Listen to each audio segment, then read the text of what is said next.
नमस्कार. माझा महाराष्ट्र माझं vision presented by Badhekar group आणि रामबंधू, पॉवर्ड बाय मुलतानी कुका कप syrup, Pimpri Chinchwad university, associate partner मेकॉय, Dadhichi solar power, doctor Sathe homeopathy, digital partner ABP live या विशेष कार्यक्रमाच्या पुढच्या सत्रात मी आपल्या सगळ्यांचं स्वागत करते. या सत्रामध्ये आपण चर्चा करणार आहोत रोहित पवार यांच्याशी. रोहित पवार कुटुंबातली राजकारणातली ही तिसरी पिढी आहे. राष्ट्रवादी काँग्रेस पक्षामध्ये फूट पडल्यानंतर जो संघर्ष निर्माण झाला त्यामध्ये त्यांनी काकांसोबत न जाता आजोबांची साथ देण्याचा निर्णय घेतला. गेल्या वर्षी युवा संघर्ष यात्रा काढत रोहित पवार यांनी राज्यातल्या तरुणांना शरद पवारांच्या मागे संघटित करण्यासाठी प्रयत्न केला. सध्या रोहित पवार यांनी बारामती लोकसभा मतदारसंघासाठी चांगला जोर लावलेला आपण पाहिला. अनेक आरोपही त्यांनी केले. एक युवा नेता म्हणून त्यांच्याकडे पाहिलं जातं. काय आहे त्यांचं महाराष्ट्रासाठीचं विजन, वर्तमान राजकीय परिस्थितीवर त्यांचं मत नेमकं काय आहे, या सगळ्या संदर्भात आपण त्यांच्याशी चर्चा करूया. मी रोहित पवार यांना विनंती करते की त्यांनी व्यासपीठावर यावं. माझा महाराष्ट्र माझं विजनच्या या सत्रात आपलं अगदी मनापासून स्वागत. माझा पहिला प्रश्न हा आहे की सध्या रोहित पवारांची राजकीय महत्वाकांक्षा आणि राजकीय ध्येय काय आहे सध्या? आता एकच ध्येय आहे की ज्या पक्षामध्ये आपण आहोत, जो विचार पुढे घेऊन चाललेलो आहोत, त्याची ताकद वाढवायची. लोकसभेला जेवढे जास्त खासदार महाविकास आघाडीचे निवडून येतील आणि त्यासाठी एक कार्यकर्ता म्हणून जे काय कॉन्ट्रीब्युशन मला करता येईल ते करायचं, आमदारकीला करायचं आणि नंतर आपण त्या ठिकाणी बघू. पण हे सगळं करत असताना महाराष्ट्र धर्म जपतच ह्या गोष्टी करायचा, असं तरी आता डोक्यात घेऊन मी चाललेलो आहे. थोडं मागे घेऊन जाते. 2019 मध्ये दोन युवा चेहरे 2019च्या निवडणुकीनं महाराष्ट्राला दिले. त्यातले एक होते आदित्य ठाकरे, दुसरे होते रोहित पवार, जे प्रमुख युवा चेहरे होते. आदित्य ठाकरेंना त्यावेळी मंत्रिपद मिळालं. तुम्हाला का नाही मिळालं किंवा तशी अभिलाषा तुमच्या मनामध्ये त्यावेळी निर्माण झाली नव्हती का? त्यांना मिळालं, त्यांनी चांगलं काम केलं. मला नाही मिळालं. येत्या काळामध्ये एखादं पद त्या ठिकाणी मिळेल, पण जेव्हा केव्हा पद मिळेल ते मी स्वतः कमवलेलं पद असेल असं मला वाटतं. कारण लहानपणीपासून थोडंसं त्याच अनुषंगाने मी विचार करत आलेलो आहे. स्पोर्ट्समध्ये सुद्धा थोडंसं थांबवते. तुम्ही असं म्हणालात की त्यांना मिळालं आणि मी कमवलेलं असेल. नाही, दोन प्रकार असतात.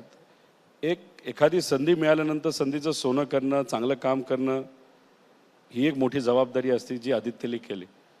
आता त्यावेळेस मला मिळालं नाही, काय हरकत नाही. याच्या पुढं जेव्हा केव्हा संधी मिळेल त्याच्यामध्ये माझा सुद्धा काही ना काहीतरी त्याच्यामध्ये वाटा असेल असं मला म्हणायचं होतं. 2017 साली तुम्ही जिल्हा परिषदेवर निवडून गेलात आणि मग 2 वर्षातच पुन्हा आमदार झालात, म्हणजे आमदारकी तुम्हाला मिळाली. जर विधानसभेमध्ये जाण्याचं ध्येय होतं तर मग जिल्हा परिषदेचा घाट का घातला होता? नाही, स्टेप बाय स्टेप. म्हणजे एकतर व्यावसायिक दृष्टिकोन होता. व्यवसायामध्ये 2007 पासून मी काम करतो. 21 वर्षाचा असताना त्यामुळे ती साईड माहीत होती, सामाजिक साईड माहिती होती, पण प्रशासकीय साईड, नाहीतर शासनामध्ये नाहीतर सत्तेत असताना आपण कसं काम करायचं हे माहीत नव्हतं. तर मला असं वाटलं की चला स्टेप बाय स्टेप जाऊ, म्हणून जिल्हा परिषदपासून सुरुवात तिथं केली आणि मग आमदारकी. सध्याच्या राजकीय परिस्थितीकडे येते. महाराष्ट्रामध्ये जे काही राजकीय वातावरण सध्या पाहायला मिळतंय, 3 पक्ष विरुद्ध 3 पक्ष, एक युवा नेता म्हणून, एक युवा चेहरा म्हणून या सगळ्या परिस्थितीकडे बघताना काय आहेत मनात आज भावना? नाही, मी एकच म्हणेल की राजकारणात मी फार वेगळा हेतू डोक्यात ठेवून आलो होतो आणि मला असं वाटत होतं की राजकारण जसं पूर्वी केलं जात होतं तसंच ते असेल. पण दुर्दैवाने आज तशी ती परिस्थिती नाही आहे. जेव्हा कुटुंब फुटलं, पार्टी फुटली, तेव्हा एकदा माझ्या मनामध्ये विचार आला होता की आता राजकारण सोडून देऊ. कारण शेवटी या लेवलला जर राजकारण जाणार असेल आणि टीका टिप्पणी जर आपण बघितली तिथं फार व्यक्तिगत लेवलला सुरू आहे. अधिवेशनामध्ये सुद्धा महाराष्ट्राच्या हिताची चर्चा तिथं होताना दिसत नाही. सत्तेत आहेत ते टोमणे मारतात, जे विरोधात आहेत ते सुद्धा टोमणे मारतात. याच्यामध्ये पॉलिसी पॅरालिसिस या राज्यामध्ये आलेलं आहे आणि हे येत्या काळामध्ये कुठेतरी बदलावं लागेल. त्यामुळे आमच्याकडे, म्हणजे आमच्यासारख्या नवीन कार्यकर्त्यांकडे 2 ऑप्शन्स होते. एक पळून जाणं सोडून आणि एक लढायचं. आणि आता आम्ही लढायला तिथं इच्छा वर्तवली आहे आणि आता आम्ही लढत आहोत. पण कशासाठी? तर उद्या जाऊन जी काही घडी आता विस्कटलेली आहे राजकारणाची आणि पॉलिसी ज्या होत होत्या या महाराष्ट्रामध्ये, ती परत एकदा बसवायची आणि महाराष्ट्राला परत 1 नंबरचं राज्य या देशातलं करायचं. तुम्ही तुमच्या आजोबांचे फुटप्रिंट्स फॉलो करताय असं म्हणायचं का? कारण का तुम्ही MCAचे अध्यक्ष आहात, साखर कारखाने संघटनेचे सुद्धा तुम्ही सदस्य आहात, अध्यक्ष आहात. तर त्याच पद्धतीने पुढे मार्गक्रमण करण्याचं स्वप्न पाहताय? आजोबांच्या पावलावर पाऊल टाकून पुढे जायचा विचार आहे?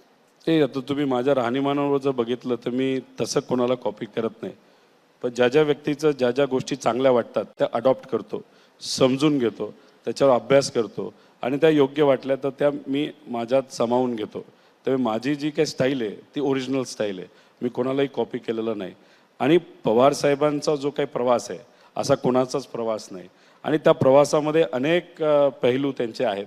त्यातले काही गोष्टी जर मी घेतल्या असतील नाही तर करण्याचा प्रयत्न केला असेल त्याचा अर्थ मी पूर्णपणे त्यांना कॉपी करतोय असंही नाही आणि त्यांच्यासारखं बनेल असंही नाही. कारण का एक व्यक्ती स्वतःसारखा ओरिजिनल असतो, आपण आपली वेगळी स्टाईल ठेवायची. पण हो, जे जे काही महत्त्वपूर्ण सेक्टर्स आहेत, ज्या गोष्टी मला आवडतात त्याच्यामध्ये नक्कीच मी काम करायला मला आवडतं. अजित पवार सातत्यानं असं म्हणत असतात की मी पवारांचा मुलगा नाही म्हणून मला संधी मिळत नाही. आता नुकतंच त्यांनी त्यांच्या या वक्तव्याचा पुनरुच्चार केलाय. काय वाटतं ते ऐकताना? तसं बघितलं तर अजितदादांचा मी खरा पुतण्या नाही. पवार साहेबांचा डायरेक्ट मी नातूसुद्धा नाही. पण मी पवार साहेबांबरोबर आहे. त्यामुळे जेव्हा तुम्ही एखादा निर्णय घेता आणि जगाला तुम्हाला सांगायचं असेल मी घेतलेला निर्णय कसा चांगला आहे, जसं की मी एक फ्लॅट घेतला, तुम्ही एक फ्लॅट घेतला, पण तुम्ही खूप चांगल्या किमतीला घेतला, चांगल्या लोकेशनला घेतला. आता निर्णय तर मी घेतला आहे, तुम्ही घेतला आहे. आता मी जगाला सांगत बसतो माझा फ्लॅट कसा चांगला आणि तुमचा कसा खराब आहे. त्यामुळे याला नंतर तुम्ही काय कारण देता ह्याला महत्त्व नसतं. लोकांना कळत असतं काय खरं आहे काय खोटं आहे. त्यामुळे दादा आत्ता जे जे काय प्रयत्न करतायत कुठंतरी त्यांनी घेतलेला निर्णय कसा बरोबर हे स्वतःला पटवून सांगतायत आणि दुनियाला पटवून सांगण्याचा प्रयत्न करतायत. त्यांना जेवढी पदं मिळाली तेवढी इतर कोणाला मिळालेली आहेत. सुप्रियाताई खासदार झाल्या झाल्या मंत्री होऊ शकल्या असत्या काँग्रेस राष्ट्रवादीच्या सरकारमध्ये, त्यांना मिळालेलं नाही ते पद. त्यानंतर आत्तासुद्धा जर मोदी साहेबांशी चर्चा केली असती तर सुप्रियाताई परत एकदा मंत्री झाल्या असत्या, पण तसं झालेलं नाही. त्यामुळे दादा जे म्हणतायत ते फक्त कव्हर अप आहे असं माझं मत आहे. अच्छा, एक पंतप्रधान मोदींचं वक्तव्य महाराष्ट्रामध्ये खूप जास्त चर्चेत आलं. त्यांनी शरद पवारांना भटकता आत्मा असं संबोधलं. पुण्याच्या सभेमध्ये हे झालं आणि त्याच सभेमध्ये सुनेत्रा पवार सुद्धा त्याच व्यासपीठावर होत्या. ही सुनेत्रा पवारांची नामुष्की होती त्यावेळी की त्यांची सहमती होती त्या विधानाला? काय वाटतं तुम्हाला? तुम्ही जे म्हणताय ते होतं नव्हतं मला माहीत नाही. पण एका मोठ्या नेत्याने जर एखादी चूक केली, ती चूक आहे हे सांगण्याला धाडस लागतं. दुर्दैवाने त्या व्यासपीठावर असणारे जे आमच्या कुटुंबातले लोक होते त्यांच्यात ते धाडस नव्हतं. एवढाच तो फरक आहे. आणि भटकती आपणा हा जो विषय आहे म्हणजे तुम्ही पॉलिसीबद्दल बोलायला पाहिजे, या महाराष्ट्राला काय देणार हे तुम्ही सांगितलं पाहिजे. आजच्या इतिहासामध्ये एखादा प्राईम मिनिस्टर मोदी साहेबच असू शकतील जे एवढ्या लो लेवलला गेलेले आहेत आणि 4 तारखेनंतर कळेल की कोण भटकतंय. पवारांना भटकता आत्मा मोदींनी म्हणणं हा भाजपसाठी बूमरँग आणि तुमच्यासाठी ग्रेस पॉईंट ठरला? माझं तर मत आहे की जेवढ्या जास्त मोदी साहेबांच्या सभा होतील, शहा साहेबांच्या सभा होतील, तेवढा जास्त फायदा हा महाविकास आघाडीला आहे. तसंच राज ठाकरे साहेबांनी सुद्धा जास्तीत जास्त सभा घेतला पाहिजे. अच्छा, एक प्रश्न त्यावेळी उपस्थित करावासा वाटला होता ज्यावेळी सुप्रिया सुळेंची कार्याध्यक्षपदी निवड करण्यात आली होती. म्हणजे संपूर्ण दिल्लीची जबाबदारी त्यांच्या खांद्यावर दिली आणि त्यासोबतच महाराष्ट्राची जबाबदारी सुद्धा त्यांच्या खांद्यावर शरद पवार यांनी सोपवलेली होती. आणि यामध्ये अजित पवारांची नाराजी जास्त स्ट्राईक झाली का? कारण का पुन्हा एकदा कार्याध्यक्ष पद तर सुप्रिया सुळेंना दिलं आणि त्यासोबतच महाराष्ट्राची जबाबदारी सुद्धा त्यांच्या खांद्यावर दिली. नाही, पवार साहेबांनी तो निर्णय घेतलाच नव्हता. एका कमिटीने घेतला होता. त्याच्यामध्ये प्रफुल्ल पटेलही होते. पवार साहेबांच्या अनुमतीशिवाय तर हे होऊ या शकत नाही. महाराष्ट्रामध्ये कुठेही काही घडलं तरी पहिलं नाव कोणाच्या डोक्यात येतं नाही तर मनात येतं ते आहे पवार साहेब. पवार साहेब काही करू शकतात असं लोकांचं आता मत झालेलं आहे. त्यामुळे त्या पण कमिटीमध्ये खरं आहे ते खरंच काही म्हणजे महाराष्ट्राचं गेल्या काही दशकांचं राजकारण याला साक्षी आहे की शरद पवार खरंच काहीही करू शकतात. पवार साहेब 10 स्टेप पुढे विचार करतात. ठीक आहे. ज्यावेळी पक्षामध्ये फूट पडली, अजित पवार महायुतीसोबत आले, त्यावेळी काका पुतळ्यामध्ये समेट व्हावा याच्यासाठी प्रयत्न करावेसे वाटले की घडणारं राजकारण हे काहीसं आपल्या पथ्यावर पडतंय असं तुम्हाला वाटत होतं? एकतर मी कुठल्याही आमदाराला फोन सुद्धा केला नाही. त्याचं मुख्य कारण असं, आमदार निवडून आणण्यामध्ये 2019ला माझा 1% सुद्धा तिथं सहभाग नव्हता. मला कुठला अधिकारच नव्हता कुठल्या आमदाराला फोन करायला की बाबांनो तुम्ही इकडे या. त्यामुळे दादांनी घेतला निर्णय तो त्यांचा होता. 30-35 वर्षाचा त्यांचा राजकीय अनुभव आहे. त्यांना जे योग्य वाटलं तो निर्णय त्यांनी त्या ठिकाणी घेतला. माझा व्यक्तिगत निर्णय जो होता तो मी घेतला पवार साहेबांबरोबर, विचाराबरोबर आणि महाराष्ट्रातल्या काकांनी जनतेबरोबर ऑफर आणायचं. दिली होती? काकांनी ऑफर दिली होती? माझा स्वभाव दादांना माहिती आहे, त्यामुळे कदाचित दादांना वाटलं असावा की रोहितच्या त्या बाबतीत नादी नको लागायला. अच्छा, मी तुम्हाला पार्थ पवारांबद्दल 2 प्रश्न विचारणार आहे. एक प्रश्न असा आहे की अजित पवार पार्थ पवार यांना प्रमोट करण्यासाठी खूप जास्त आग्रही होते, ज्याला शरद पवारांचा काहीसा विरोध होता. पण तेच शरद पवार तुमच्या पाठीशी मात्र ठामपणे उभे राहिले. अजित पवारांना शह देण्यासाठीची ही चाल होती? मी एवढंच म्हणेल की पवार साहेबांना लोकांची ओळख आहे. पवार साहेबांनी अनेक नेते तयार केलेले आहेत आणि मग अशा परिस्थितीमध्ये साहेबांनी घेतलेला निर्णय, त्यांना आलेला अनुभव आणि लोकांचं जजमेंट यातूनच कदाचित तो निर्णय म्हणजे घेतला पार्थ असावा. पवारांमध्ये तेवढं कॅलिबर नाही असं तुम्हाला नाही, म्हणायचं? काही लोकांना वेळ लागतो, कष्ट घेण्याची इच्छा सुद्धा लागते. आता या कार्यक्रमाला मला पोचायचं होतं. जेव्हा मी विरारला पोचलो, म्हणजे गुजरात मार्गे आलो, म्हणजे मी गुवाहाटीला नव्हतं चाललो, पण मी व्यापीला गेलो कारण की मला इथं शॉर्टकट होता. आणि मग विरारनंतर मला कळालं इथं मी पोचू शकत नाही, मी लोकलली आलो. म्हणजे तुम्हाला राजकारणामध्ये, व्यवसायामध्ये, जीवनामध्ये जर कुठं काय व्हायचं असेल, कष्ट करावे लागतात. तुमच्या वडिलांची कॉपी करून तुम्ही कधी पुढे जात नसता. त्यामुळे जो कोणी कष्ट घेईल तो पुढे जाईल. आणि पवार साहेबांचं असं आहे की तुम्ही 2 स्टेप तरी पुढे या आणि बाकीचे 10 स्टेप पवार साहेब पुढे घेऊन जातील. तुम्ही पहिले 2 स्टेप पावलं तर पुढेच येणार नसताल, मग साहेब तुम्हाला पुढे कसे घेऊन जातील. पण तो जो निर्णय होता, पवार साहेबांनी उलट पाठिंबा दिला. स्वतः त्यांना माड्यातून उभं राहायचं होतं, पण कुटुंबातले एवढे जास्त लोक नको म्हणून मावळमधून पार्थ उभा राहू द्या, मी माघार घेतो, असं पवार साहेबांनी उलट मोठं मन तिथं दाखवलेलं आपण सगळ्यांनी बघितलं. काही दिवसांपूर्वीची दृश्य ज्याची माध्यमांमध्ये खूप जास्त चर्चा झाली की पार्थ पवारांनी तुम्हाला बगाडावर चढण्यासाठी हात दिला आणि त्याच्यानंतर अजित पवार गटाच्या काही नेत्यांची प्रतिक्रिया अशी होती की रोहित पवारांचं भवितव्य पार्थ पवारांच्या हातात सुरक्षित आहे. तर दुसरीकडे तुम्ही असं म्हणताय की पार्थ पवारांच्या पराभवाचा बदला मी घेणार. ये रिश्ता आखिर क्या कहलाता है? तुम्ही एक विचार करा, पार्थ वर होता, मी उशिरा आलो होतो, मी खाली होतो. त्याचंही मोठं मन आणि माझंही मोठं मन की तो वर असताना त्या प्लॅटफॉर्मवर मी माझा हात दिला, त्याने तो हात घेतला. त्यामुळे मला असं वाटतं की मराठी संस्कृती आहे. म्हणजे अजितदादा दुर्दैवाने ज्या गोष्टी विसरलेल्या आहेत, पार्थच्या मनामध्ये, त्याच्या हृदयामध्ये काही प्रमाणात अजूनसुद्धा कुटुंबाबद्दलचं प्रेम कुठंतरी लपलंय. ही एक चांगली गोष्ट आहे, हे युवा पिढीमध्ये आहे, त्याचं स्वागत आपण सगळ्यांनी केलं पाहिजे.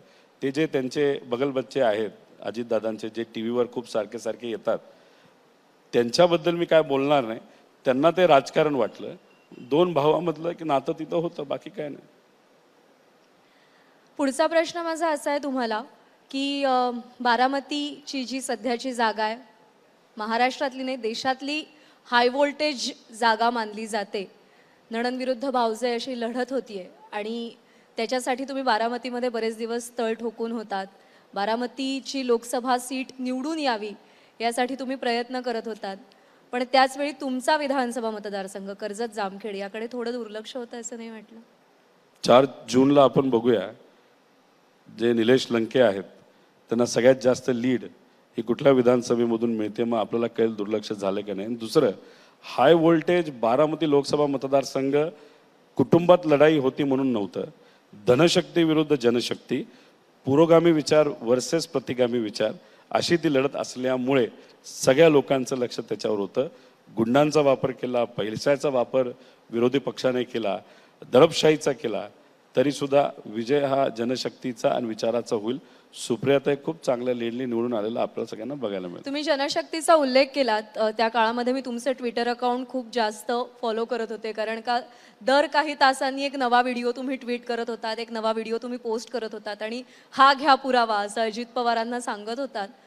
काय वाटलं हे सगळं बघून? आणि अजित पवारांनी मात्र पैसे वाटपाचे सगळे आरोप फेटाळून लावले. म्हणजे तुम्ही PDCC बँकेचा सुद्धा उल्लेख केलात की ती बँक मध्यरात्री वगैरे उघडी होती, तर अजित पवार म्हणाले की निवडणूक अधिकाऱ्यांनी त्याची चौकशी करावी वगैरे. आता दादा सगळ्याच फेटाळला ना, पर्याय कुठे त्यांच्याकडे? आता त्यांच्यावर पण कारवाई झालेल्या आहेत, माझ्यावर पण कारवाई झाल्यात. मी ओपनली खुल्लम सांगितलं माझ्यावर कारवाई झाली. दादांनी सांगावं त्यांच्यावर कारवाई झाली का नाही झाली. दुसरा प्रश्न, त्यांनी चुका केल्या, आम्ही व्हिडिओच्या माध्यमातून दाखवल्या. आम्ही जर अशा लेवलला गेलो असेल, पैसे वाटले असतील, चुकीच्या गोष्टी केल्या असतील, त्यांनी व्हिडिओ टाकावे. त्यांच्याकडे कुठं व्हिडिओ आहेत? त्यांनी चुका केल्या. आता भोरमध्ये जे शेळके नावाचे आमदार आहेत मावळचे, त्यांचे नातेवाईकच तिथं पैसे वाटत होते. त्यानंतर एक गुंड तिथं मस्ती करत होता, तो व्हिडिओ मी तिथं दाखवला. त्यानंतर वेल्ल्याची बँक चालू होती. आता मी सोडा, इलेक्शन कमिशनने सुद्धा कारवाई तिथं केलेली आहे. त्यामुळे आम्ही जे काय बोलतो पुऱ्या सकट बोलतो. ते जे काय बोलतात ते हवेत बोलतात, जसं देवेंद्र फडणवीस साहेबांना सवय तशी. अच्छा, प्रचार सभेची ज्यावेळी सांगता झाली बारामतीमध्ये, त्यावेळी तुम्हाला अश्रू अनावर झाले. त्यानिमित्ताने 2 प्रश्न उपस्थित करेन की पहिली म्हणजे, एकीकडे तुम्ही हे म्हणत होतात की शरद पवारांसारखा एक योद्धा अजूनही लढतोय, भिडतोय, नडतोय, आणि त्यावेळी तुमच्यासारखा एक युवा चेहरा भर मंचावरती, व्यासपीठावरती, त्याच्या डोळ्यात अश्रू उभे राहतात. म्हणजे एक सिद्ध झालो मी माणूस आहे आणि मला हृदय आहे. आणि लोकांना लढणारी जेवढी लोक आवडतात, तेवढे आपल्यासारखी असणारी, भावनिक असणारी लोकंसुद्धा नक्कीच आवडतात. तिथं मी कंट्रोल करण्याचा प्रयत्न केला, पण मला ते काय कंट्रोल तिथं झालं नव्हतं. मलाही आश्चर्य वाटतं, माझ्या पत्नीलाही आश्चर्य वाटतं.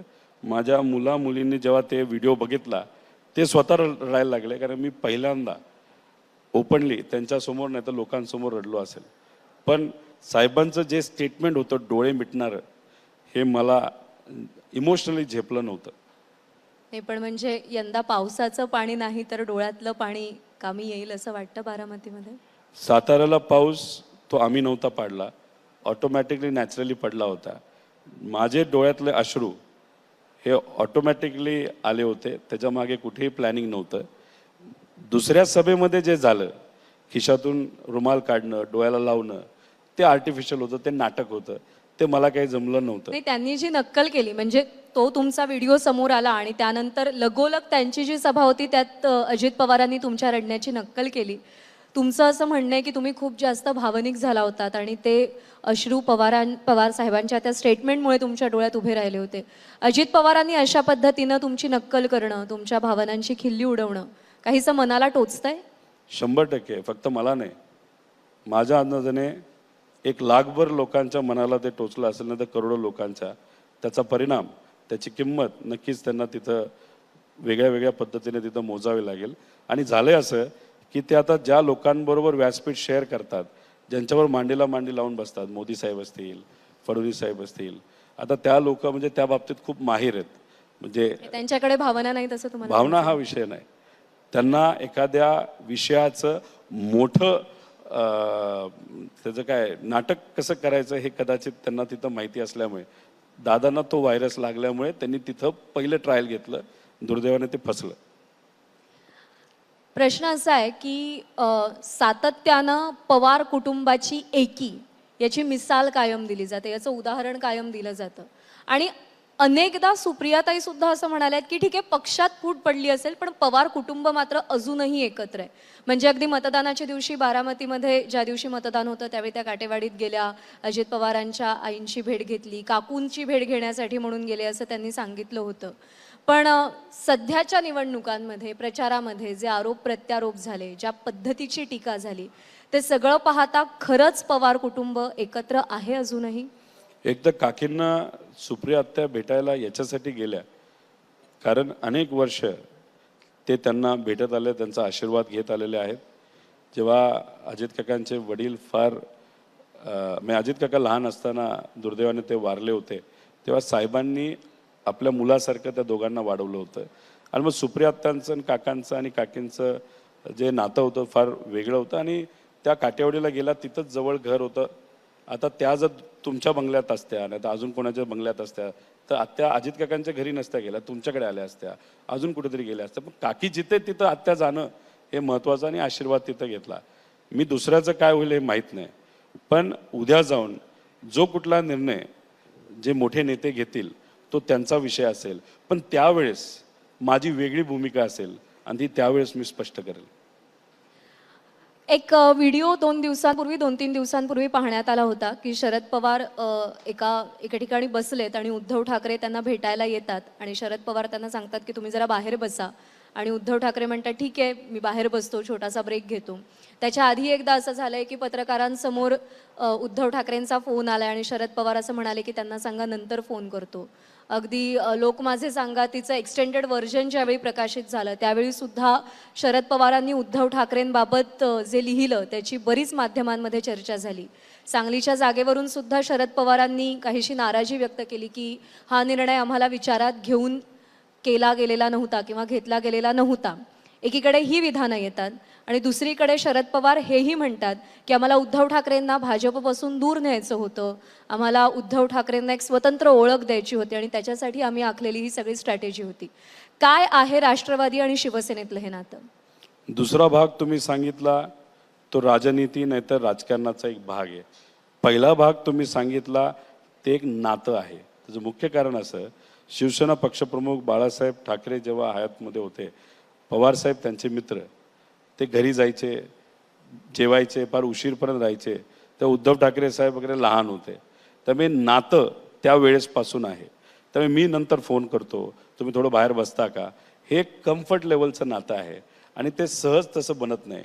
ते फार जवळीक आल्यानंतर ते नातं बनतं, जे उद्धव ठाकरे साहेबांचं आणि पवार साहेबांचं नातं आहे. आणि दुसरं जे आहे की उद्धव ठाकरे साहेबांची वेगळी ओळख असावी, हे एक राजनीतीचा एक भाग आहे. खऱ्या अर्थाने आत्ता जर तुम्ही बघितलं, पूर्वी जसं बाळासाहेब ठाकरे साहेबांचं होतं की स्वतः निर्णय तिथं घ्यायचे आणि मग सगळं तिथं चालायचं, तसंच आत्ता उद्धव ठाकरे साहेबांचं त्यांच्या स्वतःच्या बाबतीत झालेलं आहे. आता मोदी साहेब आले तरी उद्धव ठाकरे साहेबांच्याच विरोधात बोलावं लागतं, शहासाहेब आले तरी तेच बोलावं. म्हणजे त्यांची आयडेंटिटी जी खरी होती पण भाजप हे लपवत होतं, आता प्रामुख्याने ते पुढे यायला लागले. ते कदाचित साहेबांना सांगणं असावं. तुमचं आजचं असं विधान आहे की महायुतीला केवळ 15 ते 17 जागा मिळतील आणि अजित पवार गटाची एकही जागा निवडून येणार नाही. हा अनालिसिस तुमचा काय आहे? म्हणजे ही आकडेवारी कुठून आली? काय विचार आहे? साधारण कोणत्या जागा पडतील असा अंदाज आहे? भाजपमध्ये सुद्धा आमचे मित्र आहेत, त्यांची कोर कमिटी आहे. त्याच्यामध्ये काही ठराविक लोक या बाबतीत जी चर्चा करतात, ती चर्चा उडत उडत उडत ती कानावर आली. ती फक्त मी टी व्ही समोर बोलून दाखवली. आता ती कुणी दिली, कशी दिली हे मला तर पण सांगता येणार नाही. त्यांचा प्रत्येक सहकारी, त्यांचा प्रत्येक नेता, त्यांचा प्रत्येक कार्यकर्ता भाषणात कोर कमिटीमध्ये ते होत नाही. कोर कमिटीमध्ये खरं काय चाललंय ते तिथं चर्चा करतात. IBचा रिपोर्ट असतो, पोलीसचा रिपोर्ट असतो आणि त्यांचे 5 वेगळे सर्वेचे रिपोर्ट असतात आणि सगळ्यामध्ये असं दिसते 13 ते 15 भाजप, 3 ते 5 शिंदे साहेबांचा जो गट आहे. अजितदादा सगळ्याच ह्याच्यामध्ये आता तरी झिरोज असतात. रायगडचं सांगता येणार नाही. बारामतीतही रायगडचं सांगता येणार नाही. म्हणजे सुनील तटकरे जिंकून येतील असा विश्वास आहे? त्या चर्चेत जे काय झालं, आम्हाला जे वाटतं तटकरे साहेब येत नाहीत, पण त्या बाबतीत खूप चर्चा झाल्यानंतर कदाचित 10% चान्स आहे. बाकीकडे 100% चान्स झिरोचा आहे. तिथं 10% चान्स एखादं येण्याचा आहे. या सत्रातल्या शेवटच्या प्रश्नाकडे येते. सध्याचं जी काही वर्तमान राजकीय परिस्थिती आहे ती मतदारांना किती पटली आहे, किती रुचली आहे माहीत नाही. 4 जूनला तो निकाल स्पष्ट होईल. एक व्हिडिओ काही दिवसांपूर्वी व्हायरल झाला होता की एक आजोबा होते ज्यांना आपल्याला अपेक्षित चिन्ह त्या EVM वरती दिसत नाही म्हणून खडकवासल्याचा व्हिडिओ आहे. हां, ते उद्विग्न झाले होते खूप जास्त.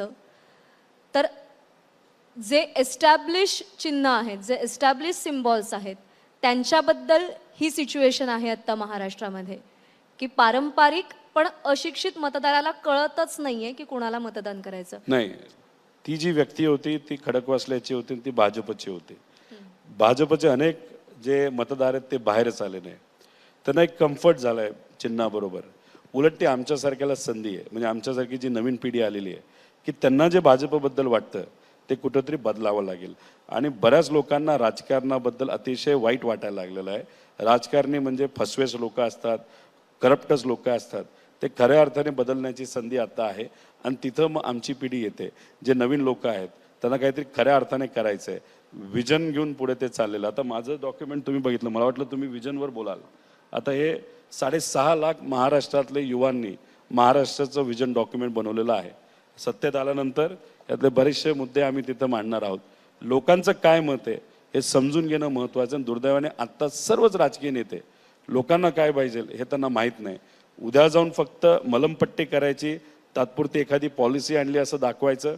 आणि दुर्दैवाने पॉलिसीमध्ये सुद्धा जातीय राजकारण दिसतं. मतलब एखादं विभाग काढायचा, एखादा आयोग काढायचा आणि त्याच्यात मग या समाजासाठी, त्या समाजासाठी, त्या समाजासाठी, त्या समाजासाठी, अरे कुणी राहिलंय का, मग तो पण समाज. पण ओव्हरऑल जो काही इम्पॅक्ट इकॉनॉमीचा आलेला आहे आपल्या महाराष्ट्रामध्ये, इन्कम जो सरकारचा वाढत नाही, आपलं इन्कम राज्याचा कमी होत चाललाय, एक्सपेन्स वाढत पण चाललाय. एफडीए मध्ये तर सलग 2 वेळा पहिल्या क्रमांकावर आलं राज्य असा दावा दुर्दैवाने आपण 2 नंबरला आहे, चुकीची माहिती आहे. महाराष्ट्र आपण 2 नंबरला आहोत. आणि सगळ्यात दावा म्हणजे देवेंद्र फडणवीसांनी केलेला आहे की एफडीए मध्ये मी म्हणतो ना, देवेंद्र फडणवीस साहेब जे कुठले दावे करतात ते जर इथं आले त्यांच्या समोर मी सांगू शकतो त्यातले 90% दावे खोटे असतात. ते असे हवेत तिथं बोलतात. आता आकडेवारी बघायची झाली, आता व्हायब्रंट गुजरात 25 लाख कोटीचे करार झाले. ठीक आहे, 10 लाख कोटी खराब खोटे असे त्यांनी हवेतले करार आहेत. अरे 15 लाख कोटी तर खरेत. महाराष्ट्रामध्ये काय झालं का या बाबतीतलं काय नाही. उलट 3 लाख कोटी 2.5 वर्षामध्ये आपलेच गुजरातला गेलेले आहेत. त्यानंतर आता नीट यूथ म्हणजे जे एज्युकेशनमध्ये सिस्टममध्ये नाही आहेत, एम्प्लॉयमेंट सेक्शनमध्ये नाही आहेत, कुठंच नाहीत, असे 33% युवा आहेत जे कुठंच नाही आहेत. मग आता ते 33% काय करणार. आपलं एज या देशाचं 28% आहे. त्यामुळे ह्या सगळ्या गोष्टीकडे कोणीतरी बोललं पाहिजे ना. पण आता तुम्ही बघा, तुमच्याच चॅनलवर जे कुठले नेते आले असतील ते कसे म्हणले असतील, मी गुवाहाटीला कसं गेलो, मग मी त्याचं कसं जिरवलं, त्याचं हे कसं केलं, मी कसे आमदार फोडले, मी हे केलं, मी ते केलं, तो असा बोलला, मी नाही, ते तसं केलं. सतत विकासावर बोलतात. असं त्यांचा तो विकास आहे. पण महाराष्ट्राचा विकास काय याच्यावर चर्चा व्हायला पाहिजे. आता त्यांचा इंटरव्ह्यू मी बघितला नाही, पण ते काय बोलू शकतात हे मला माहिती आहे नाही, म्हणून मी ते बोलतो. विकासावर बोलताना ते अटल सेतू बद्दल बोलतात, ते त्याच्यानंतर समृद्धी महामार्गाबद्दल बोलतात. इन्फ्रामॅन अशी त्यांची ओळख आहे हे असं बघा, त्यांचं म्हणणं समृद्धी महामार्ग तुम्ही 33,000 कोटी खर्च केला, त्याच्यावरनं ट्रॅफिक मुवमेंट आत्ता बघितली तर ती फारच कमी आहे. तुम्ही बुलेट ट्रेनवर खर्च केला, चांगल्या गोष्टी आहेत, पण त्या 10 वर्षानंतर लागणार आहेत. तो जो निधी आहे ना, आज हॉस्पिटल नाहीत, शाळा नाही आहेत, आज एज्युकेशन सिस्टम आपलं खराब आहे, आज हेल्थ सिस्टम खराब आहे, आज तिथं आपल्याला एम्प्लॉयमेंटला वांदे आहेत. तर तुम्ही जो निधी आहे जो आपल्याकडे लिमिटेड आहे, तो कॅपिटल एक्सपेंडिचर करण्यासाठी लिमिटेड आहे, तो तुम्ही अशा गोष्टींवर न करता तो तुम्ही जर कुठं ते युटिलिटीवर केला तर त्याच्यातून जो काही इन्कम क्रिएट होणार आहे तो खऱ्या अर्थाने लोकांना जगवण्यासाठी अतिशय महत्त्वाचा आहे. एक शेवटचा प्रश्न विचारते. तुम्ही असं म्हणालात की राजकारणी म्हटल्यावरती लोकांचं असं मत झालंय की हे खोटंच बोलणार, हे फसवणार, आणि दुसरीकडे तुम्ही म्हणताना हेही म्हणालात की लोकांना काय हवंय याचा विचार व्हायला हवा. तर राजकारण्यांबद्दल लोकांमध्ये जे परसेप्शन आता तयार झालंय ते बदलण्यासाठी रोहित पवार काय करणार, आणि लोकांना काय हवंय असं रोहित पवारांना वाटतं आणि त्यासाठी ते काय प्रयत्न करणार. एक तर मुद्द्यावर बोलावं लागेल. याच्या पुढे राजकारणामध्ये आम्ही सुद्धा जेव्हा भाषणं करतो, दुर्दैवाने विरोधी पक्षातले लोक कशी चुकली याच्यावर जास्त बोलतो. आम्ही काय करणार आहोत याच्यावर खऱ्या अर्थाने बोलण्याची जरूरत आहे. ॲग्रिकल्चर सेक्टरवर आज 1,70,00,000 लोक अवलंबून आहेत, डायरेक्ट फार्मर्स. इनडायरेक्ट तर मी वेगळेच म्हणतोय. तर त्यांच्याबद्दल वेगळं धोरण करावं लागेल. युवा धोरण आपल्याला परत एकदा एस्टॅब्लिश करावं लागेल. त्याच्यानंतर महिला धोरण याच्यामध्ये अल्ट्रेशन करावं लागणार आहे. युटिलिटीज ज्या आहेत म्हणजे मेडिकल, रोड, इन्फ्रास्ट्रक्चर, उद्योग याच्यावर आपल्याला खूप मोठ्या प्रमाणात काम करावं लागणार आहे. आणि एन्व्हायरमेंट आणि मेंटल हेल्थ हे असे 4-5 मुद्द्यावर आपल्याला खऱ्या अर्थाने काम करावं लागेल. आणि खूप खोलात गेलं तर आता इथे तुमचे अनेक वरिष्ठ लोक आहेत, मला 1 तासाचा वेळ नंतर कधीतरी द्या, मी अख्खी विजन महाराष्ट्राची तुम्हाला बोलून दाखवेल. पण खऱ्या अर्थाने मुद्द्यावर बोलण्याची जरूरत आहे. आणि आता अधिवेशनामध्ये सुद्धा जे काही एटिकेट्स असतात, रूल्स अँड रेग्युलेशन्स असतात, क्रॉस नाही करायचं, पक्षाचा कुठेही तिथं वापर करायचा नाही, तिथं मंत्री असल्यानंतर मंत्र्याच्या मागे उभं नाही राहायचं, दुर्दैवाने 2019 पासून आत्तापर्यंत कुणीही, आमचं सरकार असो नाही तर आत्ताचं सरकार असो, जे काही रूल्स अँड रेग्युलेशन एटिकेट्स आहेत ते कुणीही पाळलेले नाहीत. दुर्दैवाने अध्यक्षाने सुद्धा तिथं ज्या पद्धतीने न्याय सर्व लोकांना द्यायला पाहिजे तो दिलेला नाही. त्यामुळे हे जे काही लो लेवलचं राजकारण आहे ते तर राजकारण झालंच आहे, पण अधिवेशनामध्ये सुद्धा अशीच परिस्थिती आहे असं आमचं सगळ्यांचं मत आहे. ती आता आम्ही सर्व बदलू आणि 2029ला 70% नवीन चेहरे तुम्हाला बघायला मिळतील अधिवेशनामध्ये. आपले अगदी मनापासून आभार. जसं तुम्ही म्हणालात की महाराष्ट्राचा अंडर करंट काय आहे हे 4 जूनला स्पष्ट होईल. त्याच्यानंतर पुढच्या 4-1 महिन्यात विधानसभा निवडणुका लागतील आणि तेव्हा रोहित पवारांचं एक वेगळं नेतृत्व कदाचित महाराष्ट्राला पाहायला मिळेल. तुम्हाला अगदी मनापासून शुभेच्छा आणि आभार. या व्यासपीठावर तुम्ही आलात आणि विचार मांडलेत त्याबद्दल. थँक्यू. आणि यानंतर मी राजीव सरांना विनंती करते की त्यांनी रोहित पवार यांना फेलिसिटेट करावं.